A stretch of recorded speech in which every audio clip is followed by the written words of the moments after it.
जय हिंद दोस्तों, नमस्कार। फिर से आपका मित्र एक छोटा सा अपडेट कोरोना वायरस को लेकर आप लोगों के बीच।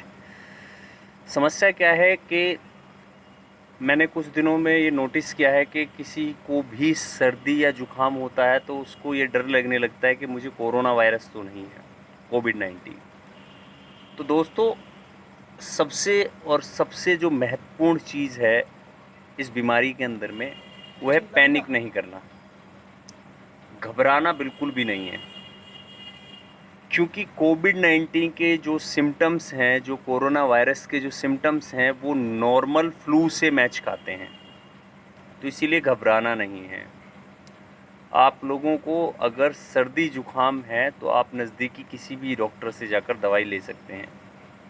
परंतु अगर आपको सांस लेने में तकलीफ़ होती है या आपको ऐसा महसूस होता है कि आप हल्का चलते हैं तो आपको ऐसा महसूस होता है कि आप 3 मंजिला इमारत चढ़े हैं, तो उस समय पे जैसी सांस हमारी फूलने लगती है, अगर ऐसा महसूस होता है तो आप नज़दीकी किसी भी सरकारी अस्पताल या प्राइवेट अस्पताल में की इमरजेंसी में जाकर संपर्क कीजिए।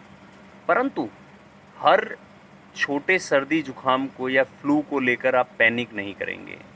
दूसरा, अगर किसी को कोविड-19 पॉजिटिव हो भी जाता है तो घबराएं नहीं। अगर नॉन सिम्प्टोमेटिक है, अगर आपको सर्दी जुकाम बुखार खांसी, गले में कोई किसी प्रकार का कुछ अकड़न जकड़न नहीं है तो घबराएं नहीं, क्योंकि आपका जो क्वारंटाइन पीरियड है उसके अंदर में अगर आप रेस्ट करेंगे तो ये वायरल फीवर की तरह ही आपकी बॉडी से निकल जाता है। उसमें सबसे ज़रूरी क्या काम करना है, जब हमको क्वारंटाइन पीरियड में जब हम चले जाते हैं, जब हमको रेस्ट करना होता है, तो उस दौरान आपको हेल्दी फूड लेने हैं, जंक फूड बिल्कुल नहीं खाना है। जैसे मैंने पिछली वीडियो में बताया था कि आपको हेल्दी फूड में आप ड्राई फूड ले सकते हैं, बाकी बहुत सारी चीज़ें, आपको हरी सब्जी खानी है और आपको लिक्विड पीना है। सबसे बड़ी जो ज़रूरी बात, आपको गर्म पानी, गर्म चाय, गर्म कॉफ़ी, ये आपको रूटीन में लेना है।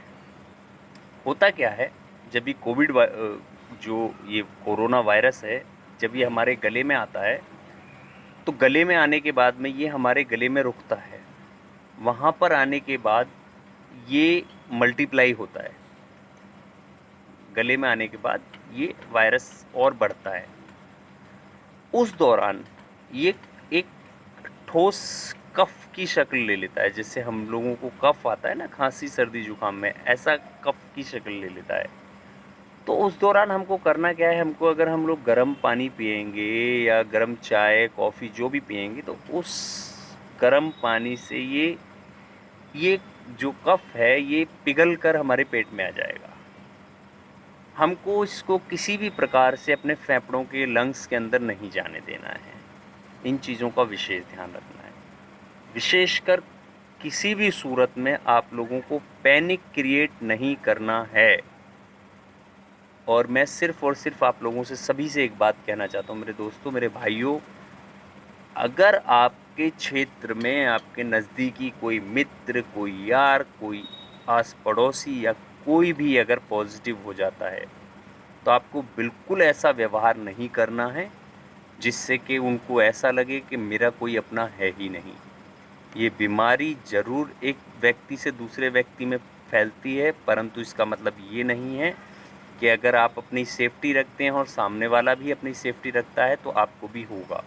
नहीं, अगर आपने भी मास्क लगाया हुआ है और पॉज़िटिव व्यक्ति ने भी मास्क लगाया हुआ है, उसके उपरांत आप लोग उचित दूरी पर हैं और आपने वहाँ पर किसी भी चीज़ को नहीं छुआ है, और उसके उपरांत जब आप अपने घर में आते हैं या वापस आते हैं, आपने अपने हाथों को अच्छे से साबुन से साफ़ किया है, अपने पूरे कपड़ों को वॉश किया है सर्फ़ में, अपने आप को सैनिटाइज़ किया है, तो आपको कोविड-19 की बीमारी नहीं होगी। तो इसीलिए मैं आप सबसे सिर्फ़ एक ही विनती करता हूँ मेरे भाइयों, पैनिक क्रिएट ना करें। किसी भी सूरत में जब तक आपको कोई ऐसी दिक्कत नहीं लगती है, तो किसी के साथ सबसे बड़ी चीज़ जो है वो हमको है कि सोशल डिस्टेंसिंग जो है वो मेंटेन रखनी है, हेल्दी फूड लेना है, जनरल फ़ीवर भी हो सकता है, वायरल इन्फेक्शन भी हो सकता है, तो आप नज़दीकी डॉक्टर से भी सलाह ले सकते हैं। परंतु अगर आपको लगता है कि आपको कोई ऐसे सिम्पटम्स आ रहे हैं, तो गवर्नमेंट की हेल्पलाइन पर जाकर आप उनसे कंसर्न कर सकते हैं। ज़रूरी नहीं है कि आप किसी भी दिक्कत के लिए सीधा हॉस्पिटल पहुँचें, नहीं, आप किसी भी नॉर्मल चीज़ के लिए अपने नज़दीकी डॉक्टर से सलाह ले सकते हैं, गवर्नमेंट की वेबसाइट पर जाकर फ़ोन पर बात कर सकते हैं। फिर कृपया पैनिक क्रिएट ना करें। जय हिंद।